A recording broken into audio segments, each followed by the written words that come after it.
Hello everyone, welcome back. Today I'm going to take you into a deeply disturbing, dark, and bizarre world that you have probably never witnessed before. We're going to explain a highly unique and unsettling psychological horror movie called Sister Midnight. I guarantee you, this is not your typical ghost story. The direction, the suffocating atmosphere, the silent terror, and the bizarre storyline will crawl under your skin and stay there. It is a story about the darkest, most animalistic instincts hidden inside a human being.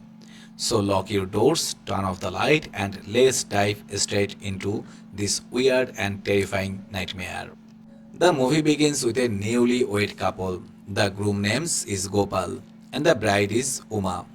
Gopal has just married Uma and is bringing her to the massive crowded city of Mumbai via a long train journey. Right from the start, we feel a very eerie and uncomfortable silence. It is the middle of the night. Gopal is snoring loudly, sleeping carelessly on his seat. But Uma's eyes are wide open. She is wide awake, staring into the dark void outside the window with a deep, unsettling restlessness in her eyes. After a long, exhausting journey, Gopal brings Uma to his house in a Mumbai slum known as a crawl.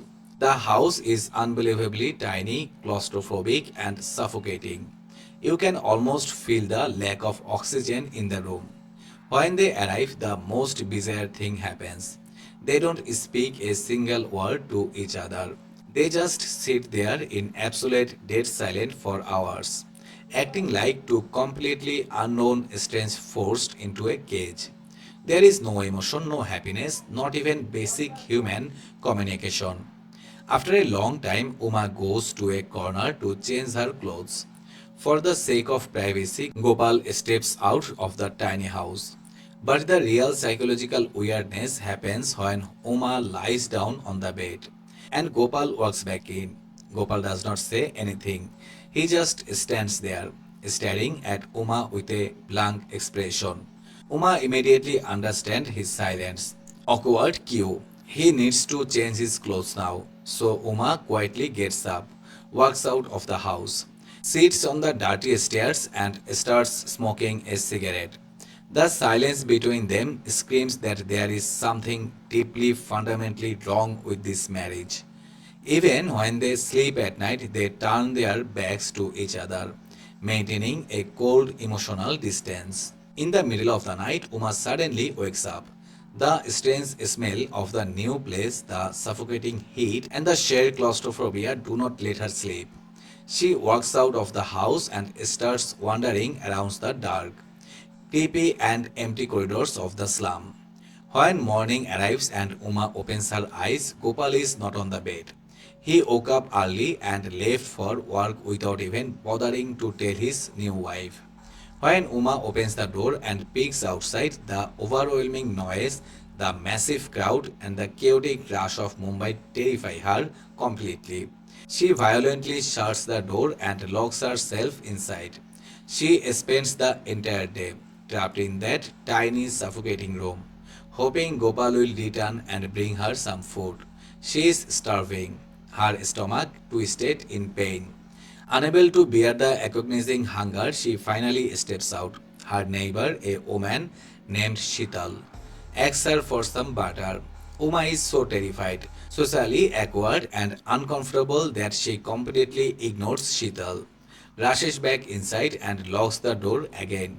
Night falls. Uma hears footsteps and gets ready to unleash her anger on Gopal for leaving her starving all day. But as the door opens, Gopal stumbles inside, completely drunk out of his mind, and collapses onto the hard floor, falling fast asleep. Uma's hunger has now overpowered her anger. She quietly reaches into Gopal's pocket, steals some money, and goes out into the dark streets to eat. She had not eaten a single bite since she arrived in this suffocating city. The next morning, Gopal wakes up to find Uma brushing her teeth with a deadpan expression. Angrily, she asks, "Where were you all day yesterday?" Gopal casually makes an excuse, saying his friends forced him to drink to celebrate their wedding. Uma screams, I have been starving since yesterday. Do you even care about me? Gopal shows almost zero emotion, drops some cash on the table, and leaves for work again. Watching them, it is crystal clear that they are living in two completely isolated dimensions. With the money, Uma goes to the local market and buys some vegetable. But there is a huge problem. She has absolutely no idea how to cook. She goes to her neighbor Shital and asks for a knife. Shital hands her a massive, terrifyingly sharp butcher's knife. Even with the knife, Uma awkwardly struggles with the vegetables. That night, while all other women in the slum are serving hot meals to their husbands, Gopal comes home to find Uma still covered in dry flour. Struggling miserably, Uma bluntly tells him that cooking is not her cup of tea. Gopal goes out and brings some street food. When it's time to sleep, Uma suddenly takes off her clothes, lies down on the bed, and extends her hand toward Gopal, inviting him for intimacy. But Gopal's reaction is the most bizarre, psychologically disturbing thing you will ever see. He simply shakes Uma's hand, turns his face to the wall, and goes to sleep. This scene perfectly captures the bizarre, loveless void between them. The next day, Uma has spent all the money. When Gopal scolds her, Uma screams right back, blaming him for bringing her into this mess. Defeated, Gopal makes a strict financial timetable for her. Slowly, Uma learns basic cooking from Sheetal. One night, she actually cooks a good meal, and Gopal praises her. But even after the praise, they sit in absolute deafening silence, staring blankly at each other. On Sunday, Uma demands to be taken out. Gopal takes her on a grueling 13-hour bus journey just to reach a beach. They sit on the sand in total silence for a few minutes and then endure another 13-hour journey back to Mumbai. This trip perfectly highlights the agonizing emptiness of their lives. Uma is wearing her heavy bridal bangles, and the constant jingling noise starts driving her insane. Unable to bear it, she goes to a local cobbler and violently breaks her all bridal bangles, symbolizing her desperate desire to break free from this cursed marriage. Uma's behavior starts getting weirder. She steals potted plants from outside a massive corporate building and brings them to her tiny room, desperately craving oxygen. She loses her ability to sleep at night. Like a lost ghost, she starts wandering the dark streets of Mumbai, railway station, and empty alleys. One night, she wanders into a large corporate office and begs for a cleaning job. She spends the entire night aggressively cleaning the empty, silent office floors. When her shift ends, the building security guard drops her home on his bicycle. He genuinely starts crying for her. Now, the movie enters its darkest, most terrifying phase. Uma's body begins to undergo a horrifying, unnatural transformation. She becomes mysteriously weak and pale. When Sheetal asks her what is wrong, Uma claims she has an upset stomach. But the dark truth is, Uma's body can no longer digest human food. Whatever normal food she eats, she violently vomits it out. Moreover, even the scorching, boiling heat of the Mumbai sun, Uma feels freezing cold. She wraps herself in heavy, thick blankets during broad daylight. A continuous, high-pitched, terrifying ringing noise constantly echoes in her ears, driving her to the edge of madness. A doctor examines her but finds absolutely nothing medically wrong. One night, while cleaning the dark office, Uma suddenly faints. When she regains consciousness, she walks back home through the empty, silent streets, carrying her mop and bucket.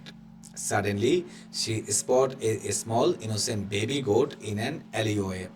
And here, the true terrifying monster inside Uma is finally unleashed. We don't know what takes over her mind, but Uma pounces on the baby goat like a wild predator. She brutally kills it and, like a starving animal, starts drinking its warm, fresh blood. The visceral, horrifying sound of her clapping the blood echoes in the dark. Drinking the blood gives her a bizarre satisfaction. Wiping her bloody mouth, she whispers sorry to the dead goat and throws its lifeless body into a garbage bin. After this horrific night, Uma completely changes. The bloodlust consumes her. The next day, she returns to the exact spot, craving more. Since she cannot find a goat, she hides in the bushes, catches a small helpless bird, brutally snaps their necks, and sucks their blood dry. After draining their blood, she wraps their tiny lifeless bodies in pieces of cloth and hides them in a box under her bed. When Gopal complains about a disgusting rotting smell of dead bodies in the room, Uma coldly lies, saying it is just the smell of the polluted city. But the real psychological terror begins a few days later. One morning, Uma looks under her bed and freezes in absolute horror. The birds that she had killed and drained of blood are moving. The dead birds have come back to life, fluttering their wings inside her dark room. Terrified out of her mind, Uma sweeps all the undead birds into a garbage truck to get rid of them. A few days later, Gopal and Uma go on a double date with Gopal's friend and his wife. The entire day passes in the same agonizing, awkward silence. That night, while waiting at a metro station, Uma stubbornly demands a candy. Gopal goes to buy it, but the train arrives and Uma leaves without him. When Gopal finally walks all the way home, sweating and exhausted, Uma takes the candy and throws it straight into the garbage without even opening it. Then her behavior turns wildly erratic. She drinks alcohol and forcefully demands a kiss from Gopal. Suddenly, a violent, aggressive intimacy sparks between them. They spend the entire night being intimacy involved. But the next morning, when Uma opens her eyes, the true horror strikes. She looks back down and sees the exact same birds she threw in the garbage truck crawling out from under her bed. Panicking, she turns around to wake Gopal up. She shakes his shoulder, but his body is stiff, cold as ice, and completely unresponsive. Gopal is dead. He died right in the middle of their intimacy during the night, and Uma had no idea. She was sleeping next to a rotting corpse for hours. This scene will literally send shivers down your spine. What Uma does next is purely psychotic. She does not tell anyone about Gopal deaths.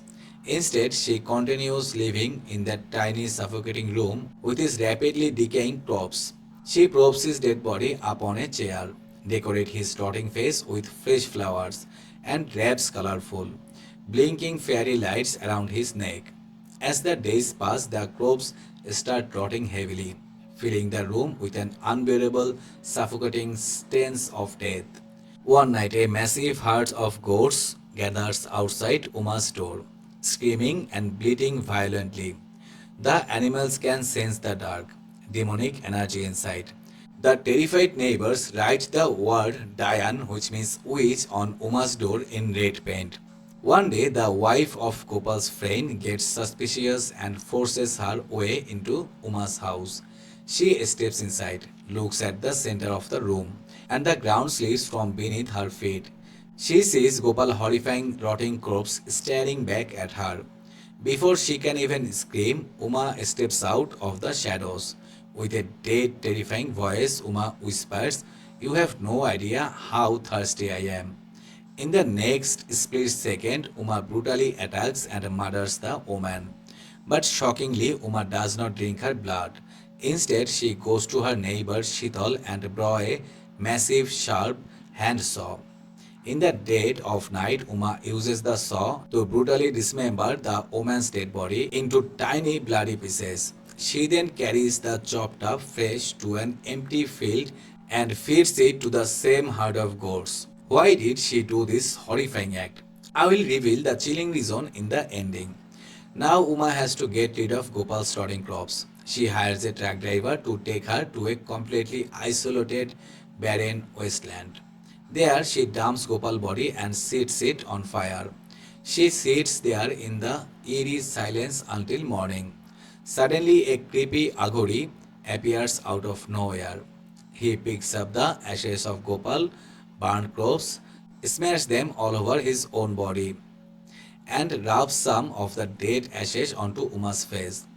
Uma catches a live bird, chews it raw, and heads back to Mumbai.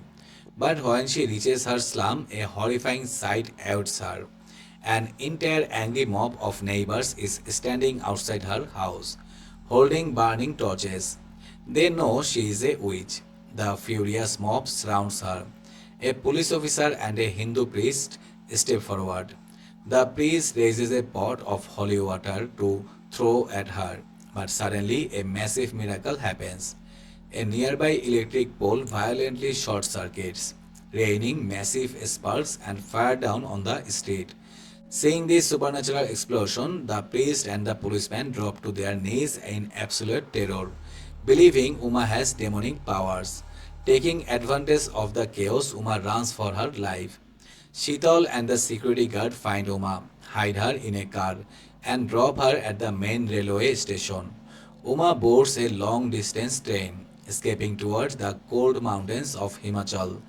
As she looks out the train window into the darkness, she sees something impossible. The entire massive herd of goats is running along with the trucks, following her train into the unknown. And with this bizarre, unsettling scene, the movie cuts to black. So, what exactly was happening to Uma? The hidden terrifying reality is that Uma had transformed into a vampire. The movie does not explicitly show how she got infected, but every single symptom she had points to traditional vampirism. Vampires cannot digest human food. Vampires despise the sun and feel freezing cold in daylight. To survive, a vampire must consume fresh blood, and Uma satisfied her thirsty by draining goats and birds.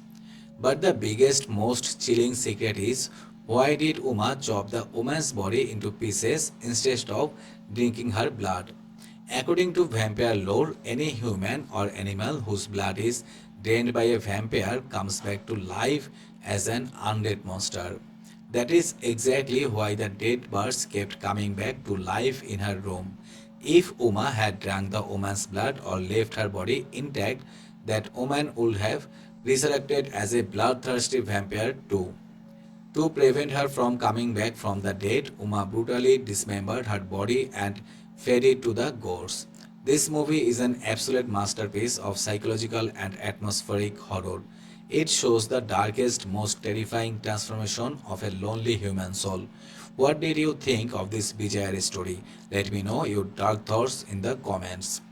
If you love this nightmare, hit the subscribe button. Until next time, never watch alone.